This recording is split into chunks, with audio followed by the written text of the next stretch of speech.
एक बार की बात है। एक गांव में एक छोटी सी प्यारी सी लड़की रहती थी जिसका नाम था नूरी।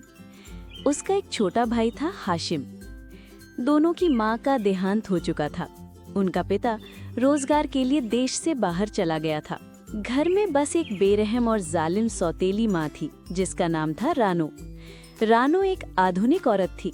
वो सारा दिन कमरे में सोफे पर बैठकर मोबाइल फोन पर अपनी सहेलियों से बातें करती रहती और बेचारे नूरी और हाशिम कभी एक दूसरे का हाथ थामकर कभी कोने में सहमे हुए खड़े रहते। कभी रानो अपनी सहेलियों से कहती, मुझे ये बच्चे जहर लगते हैं, हर वक्त सिर पर सवार रहते हैं। और जब वो भूख मांगते तो गुस्से से चिल्लाकर कहती, दूर हटो, मुझे फोन पर बात करने दो। बेचारे बच्चे चुपचाप आंसू पोंछते हुए एक दूसरे का हाथ थामकर खड़े रहते। फिर एक दिन रानो ने जुल्म की हद कर दी। तेज गर्मी थी, धूप जमीन को झुलसा रही थी।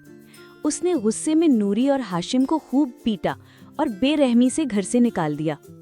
मासूम बच्चे आंसू पोंछते हुए एक दूसरे का हाथ थामे गरम सड़कों पर चलते चलते एक नदी के किनारे पहुंच गए।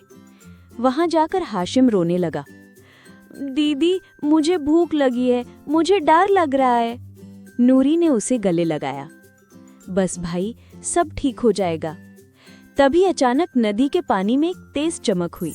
लहरों के बीच से एक खूबसूरत जलपरी निकली। उसके लंबे नीले बाल, हरा चमकता हुआ पूंछ और सिर पर मोतियों का ताज था। जलपरी ने प्यार से मुस्कुराकर कहा, मासूम बच्चों डरो मत, मैं इस नदी की रानी हूँ। मैंने तुम पर जुल्म देखा है, अब मैं तुम्हारी मदद करूंगी। फिर उसने अपनी चमकदार रोशनी दोनों बच्चों के सीने पर डाल दी। भूख, डर और थकान सब दूर हो गया। जलपरी बोली, चलो मेरे साथ मेरे पानी के महल में। नदी का पानी चमक उठा। जलपरी तैरती हुई अपने महल की तरफ गई, नूरी उसके पीछे। पानी के नीचे एक चमकदार खूबसूरत महल था, मोतियों से सजा हुआ, रंग बिरंगी मछलियों से भरा हुआ और रोशनी से जगमगाता हुआ। वहां जाकर दोनों बच्चे पहली बार मुस्कुराए और हमेशा के लिए खुशी खुशी रहने लगे।